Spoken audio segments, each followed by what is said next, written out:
Hi, and welcome to The Curling Show, the podcast that brings you interviews with the sport's top athletes and the people who shape the game.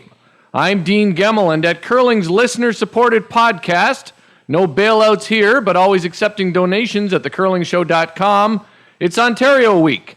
So we talked to two skips from that province who are not named Howard or Madaw. One of the most quotable curlers on the planet and the runner-up at last weekend's Asham World Curling Tour event in Charlevoix, Quebec, Pete Steski, welcome to The Curling Show. Thanks for having me, Dean. Hey, let's start with the weekend just passed. You were runner-up at the Challenge Casino de Charlevoix, I guess. That's pretty butchered, but we'll go with it. A spiel you won last year. You lost in the final against Feng Shen Wang and Team China. How do you feel about being a footnote to an historic moment in curling, the first Asham World Curling Tour win for that team? I've had better losses in my life. They played pretty well, but if you would have told me 5 years ago that we were going to lose to a Chinese team, let alone a Chinese team in the final of a World Curling Tour event, I would have called you crazy. You would have. I think a lot of people would have. It's interesting. You know, the funny thing about you playing Team China, I think anybody who's played you knows that after the game you can look forward to some good stories from you around the table. I'm guessing it's not quite the same with Team China. I've never asked anyone on this podcast what it's like, so tell me. The skip can speak a little bit of English, but in general, they just sat around, and I did continue, as everyone knows, to tell my stories. And when my team laughed, they laughed. But I can guarantee you they had no idea what they were laughing at. So you continued to tell your stories, and they just they had no idea. No clue. I mean, the skip knows a little bit, but I mean, having a conversation with them, it bordered on being painful just because, I mean, it'd be like him trying to talk to me in Mandarin, right? So. I got to say, your stories require a bit more than a little bit of English anyway. Yes, they do. Yes, they do. They didn't regale you with any stories of their crazy antics at the Chinese National Sports Training Academy? No, although we did discover the two of them smoke cigarettes, and I'm not sure if they're allowed to do that. But, oh, really? Yeah. Wow. No beer, though. No beer?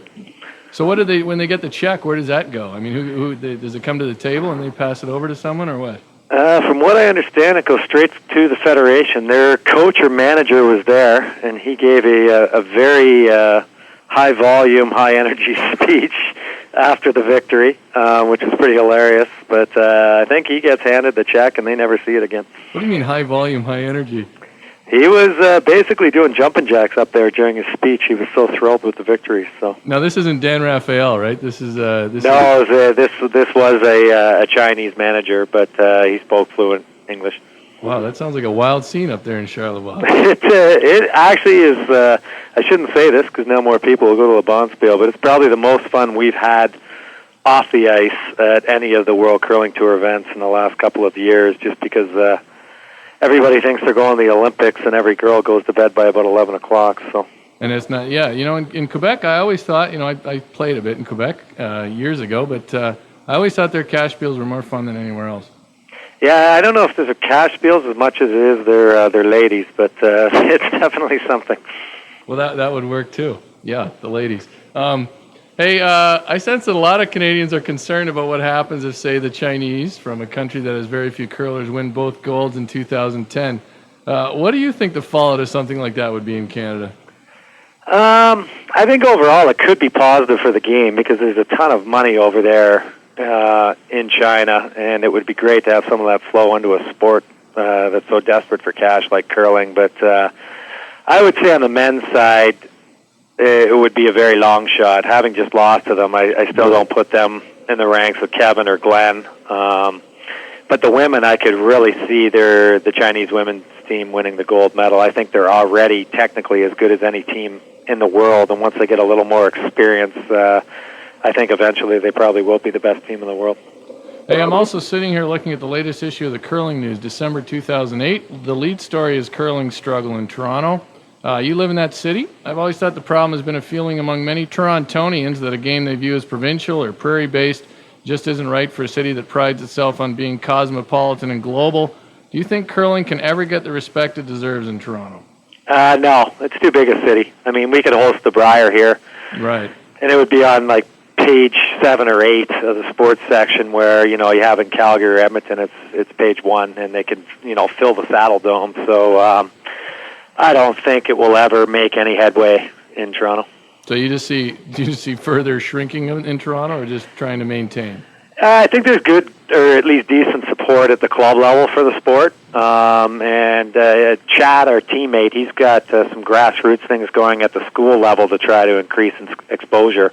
But from a media standpoint, I don't think you'll see a whole lot of action on that front.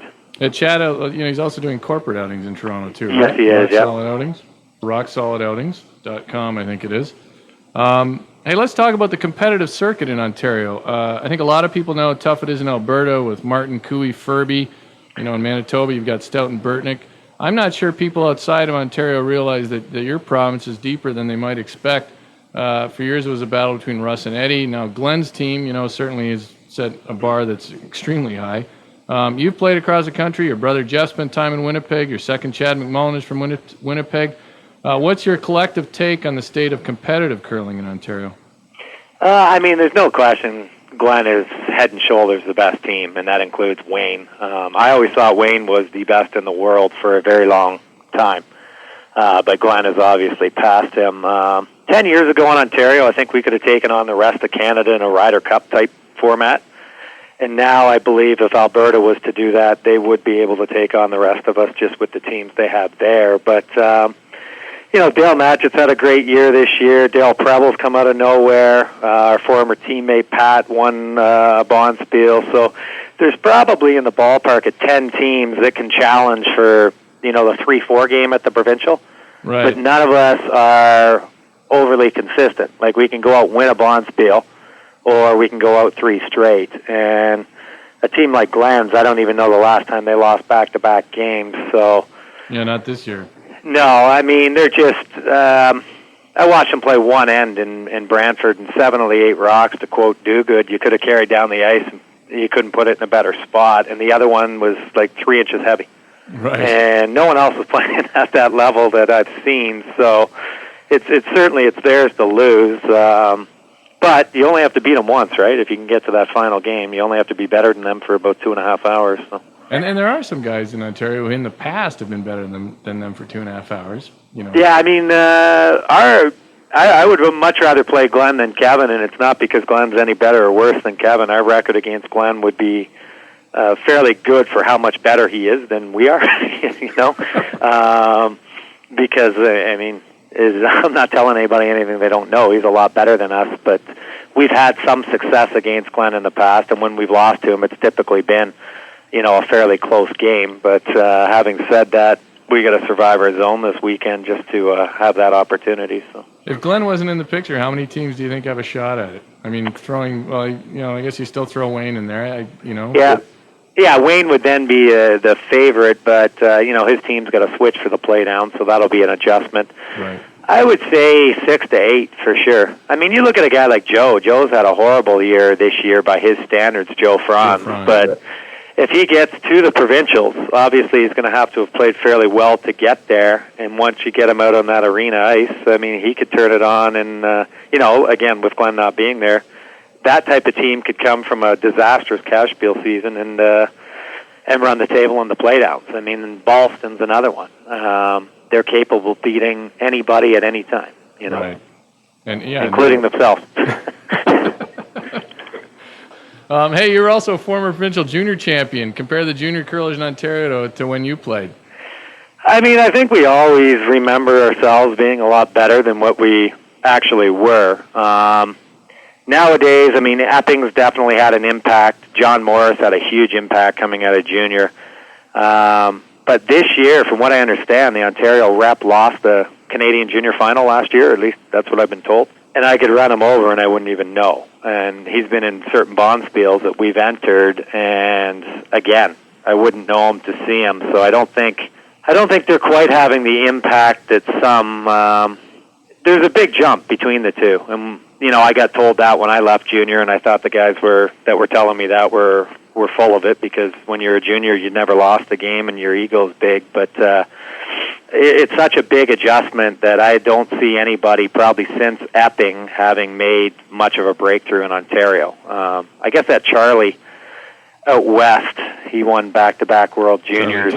Yeah, I mean, he's going to have an impact on the game for sure. Yeah, he's playing with Chris Shilley this year. Having an okay year, I guess. But, yeah, I mean, it's interesting in Ontario because he had, of course, late 80s. You had Wayne and Mike Harris playing at the same time. And then, of course, you had John Morris, who was winning men's spiels and juniors and everything else. Yeah, like back when my first provincial I ever played, and Wayne and Pete won together. And, Scott Patterson and Phil Lovenmark were in that. Rich Hart was in that with Colin Mitchell.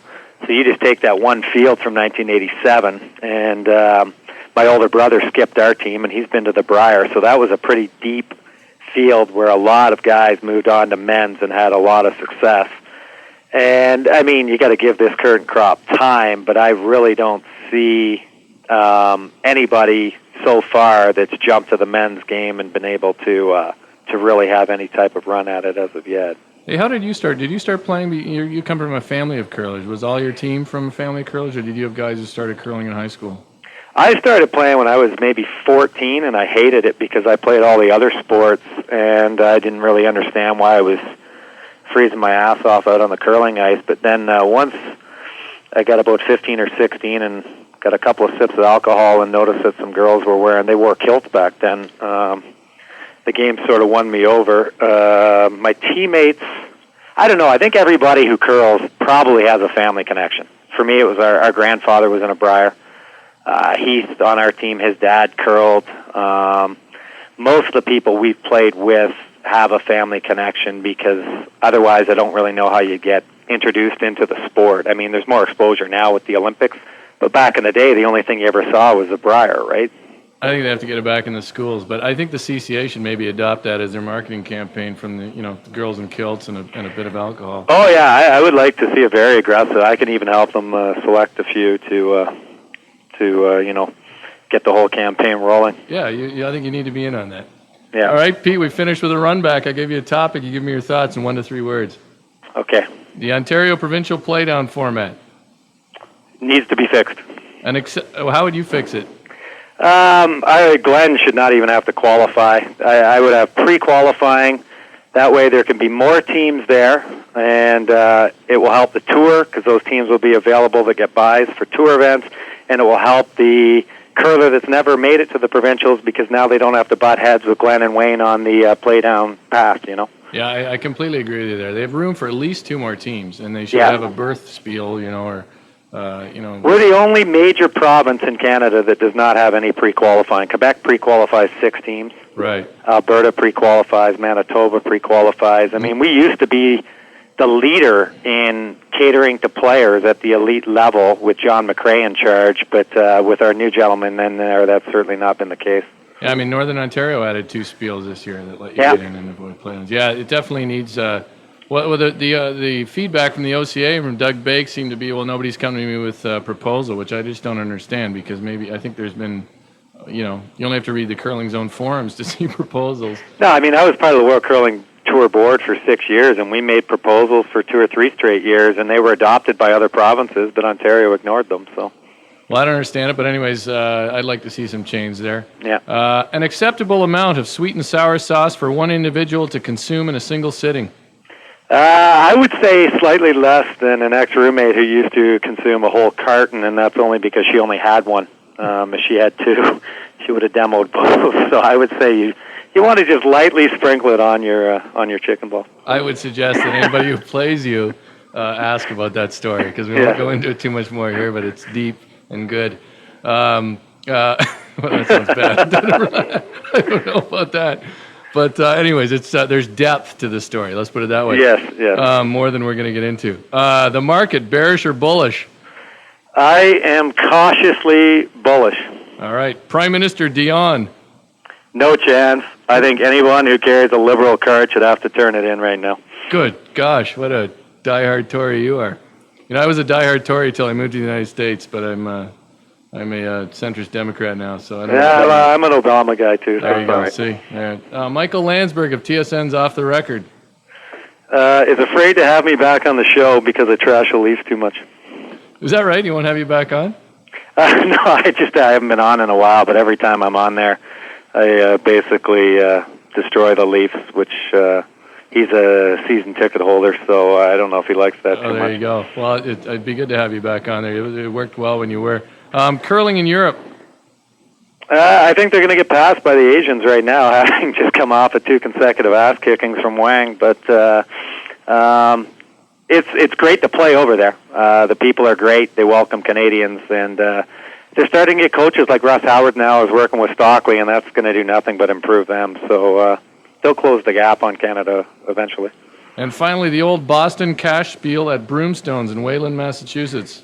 I tell you, I had the best clam chowder there I have ever had in my life about 7 a.m. before the final game. It is a highly recommended dish, and the bonspiel itself, I could never have played worse, but my teammates were good enough to carry me to victory. All right, Pete. Thanks for being on. I give everybody a chance to name their sponsors. So you guys have Raymond James, I know. Anybody else you want to mention? Yeah, Raymond James, and we have BDO Dunwoody. Thanks to Rick Chitley-Young. They're a huge sponsor of curling all over the place with Gordon Lee as well, so we thank them. All right, Pete. Good luck this weekend in your zones. Thanks, Dean. That's Pete Steski on The Curling Show. Don't forget about The Curling Show group on Facebook. And as always, thanks for listening. Here's Black Pudding.